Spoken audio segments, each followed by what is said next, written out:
De retour sur le plateau du Synchro pour cette dernière partie avec toujours Maxime Cordier, militant UMP, et Marielle de Sarnez, vice-présidente du Mouvement démocrate. On va tout de suite parler des alliances. Hier, Jean-Louis Borloo a un petit peu tendu la main à François Bayrou. On parle de Marine Le Pen au second tour. Tous ces sondages, on a l'impression d'avoir une multitude des candidatures. Europe Écologie, Nicolas Hulot. Enfin, tout le monde se lance.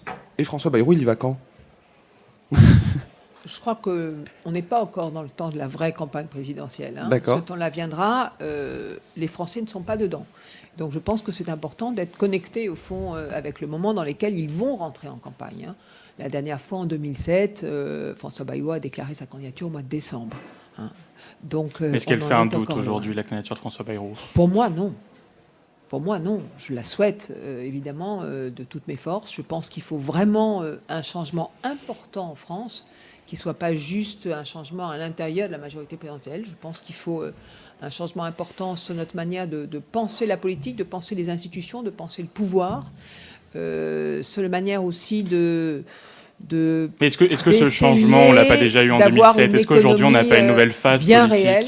Pardon ? Aujourd'hui, Nicolas Sarkozy incarne incontestablement une nouvelle façon de faire la politique, une nouvelle façon d'aborder la politique. Honnêtement, il l'a incarné en 2007. Moi, je n'ai pas voté pour lui, mais c'est vrai qu'en 2007, une partie de la réussite de la campagne de Nicolas Sarkozy, c'est que justement, il a incarné, à un moment donné, une espérance pour des Français qui se sont dit « Ah, enfin, avec lui, ça va changer ».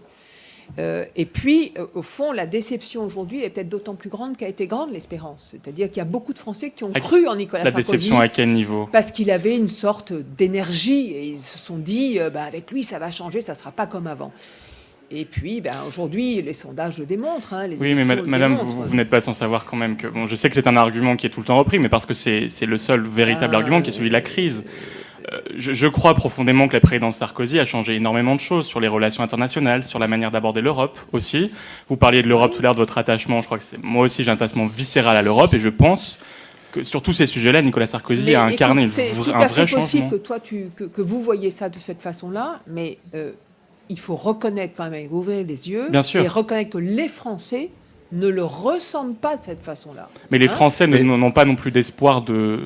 n'ont pas pas non plus besoin de Parti Socialiste ou de Modem, puisqu'ils n'ont besoin du MP. Je crois que aujourd'hui, grosso modo, ils se disent on n'a plus confiance en Nicolas Sarkozy. En tous les cas, un certain nombre d'entre eux ont perdu la confiance qu'ils avaient mise dans Nicolas Sarkozy. Mais pour autant, ils ne se disent pas tiens, la solution, la crédibilité, elle est là. Pour le moment, c'est comme ça, c'est vrai. Et donc, ceci explique aussi la montée du vote Front National. C'est-à-dire que c'est la montée d'un vote qui est un vote protestataire, mais qui est un vote protestataire assumé. C'est-à-dire qu'aujourd'hui, on ose dire... Pardon, Philémon, je ne veux pas vous couper. Je vous en prie, merci. Pour relancer un peu cette question, peut-être en quoi est-ce que la candidature de François Bayrou serait différente, étant donné qu'en 2007, et depuis lors, sa position a été de dire qu'il fallait renvoyer un peu le PS et l'UMP de Wade parce qu'ils menaient le même type de politique.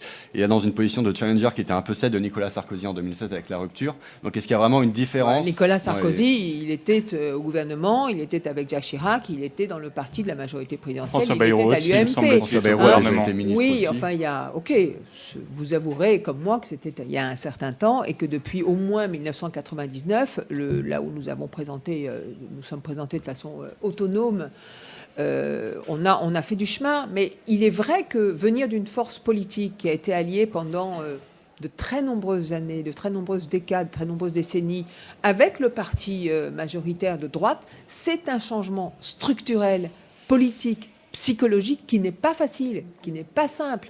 Ça, c'est absolument l'évidence, surtout dans un système où les députés sont élus au scrutin majoritaire. Moi, j'ai l'impression, malheureusement, que vous dites que Nicolas Sarkozy a suscité un espoir, mais le Modem, est-ce qu'il ne suscite pas d'espoir aujourd'hui ? C'est bien tout le problème. C'est vrai qu'on parle aujourd'hui d'alliance centriste avec Jean-Louis Borloo, de grands regroupements centristes. Moi, je le déplore parce que je pense qu'il ne faut pas multiplier les candidatures non plus. Vous savez, les Français, aujourd'hui, vous êtes très intelligents, donc vous connaissez l'alliance centriste, vous allez nous parler de tout ça en détail. Au fond, pour les Français, la question, elle n'est pas là. La question pour les Français, elle sera, est-ce qu'on continue avec Nicolas Sarkozy ou est-ce qu'on essaye quelque chose d'autre ou est-ce qu'on vote pour quelque chose d'autre ? Et moi, ce que j'espère, ce que je vais essayer de faire dans les mois qui sont devant nous, avec d'autres et avec François Bayrou, c'est de montrer qu'il y a une autre alternance possible possible que celle du Parti socialiste. Et ça, c'est très important. Et Moi, madame, je considère le que la MoDem réponse... fait alliance avec le Parti socialiste sur certaines collectivités. D'abord, dire le MoDem fait alliance sur certaines collectivités. Ben, oui, c'est une réalité, madame. Le MoDem est aussi avec Alain Juppé à Bordeaux. Donc, je veux dire, si Oui, vous bien sûr, considérez que la gestion de municipalité ou que la gestion, quelquefois, de département doit se décréter au niveau national et que ça doit être la même norme pour tout, Mais vous voulez une je indépendance. pense que vous faites une erreur. Vous voulez une indépendance radicale entre l'UMP et le Parti socialiste. Pourtant, vous alliez parfois à l'un, plus souvent à l'autre. Mais c'est là être où indépendant, votre grille de lecture être autonome, vouloir au fond un changement profond, ça ne veut pas dire ensuite, une fois que vous êtes élu, que vous ne devez pas rassembler, tendre la main et opérer un rassemblement Quand plus vous large serez au possible. gouvernement, vous ferez ça alors. Voilà. Vous Et ne gouvernerez pas seul. moi, une petite question, parce qu'on n'en a pas parlé, Europe Écologie. Quelle est votre position par rapport à Europe Écologie? Est-ce que, Écoutez, je crois que c'est une question qu'il faut leur poser eux, parce que là, je veux dire, en ce moment, c'est un peu confus. Hein. Et si Hulot candidat, est-ce que... Mais c'est très bien que Hulot soit candidat, mais en même temps, j'ai l'impression qu'il va être candidat sans être vraiment candidat chez les Verts, parce qu'il va être candidat, mais il ne veut pas non plus aller à la primaire chez les Verts, il ne veut pas franchement se confronter visiblement avec Eva Joly. Vous voyez bien que tout ça, c'est extrêmement compliqué, que ça laisse... il va y avoir plein d'interprétations pendant des semaines et des semaines. On ne sait pas qui sera le candidat du Parti socialiste. On ne sait pas qui sera le candidat des Verts. On pense que, et normalement, Nicolas Sarkozy sera candidat de l'UMP. Mais vous voyez bien qu'il y a des zones d'incertitude extrêmement importantes et que je pense très sérieusement, là, ce n'est pas de la polémique, que tout ça ne sera clarifié qu'à la fin de l'année. D'accord. Merci Maxime. Maxime qui était très en forme. Merci Maxime, militant de l'UMP. On voit l'UMP est remonté. Hein, on voit le lendemain de la candidature de Borloo, ils sont tous à fond derrière leur Alors, je n'ai chef. pas regardé l'émission. Ah, d'accord. En tout cas, on voit qu'il Ça a vous fait au moins un point commun.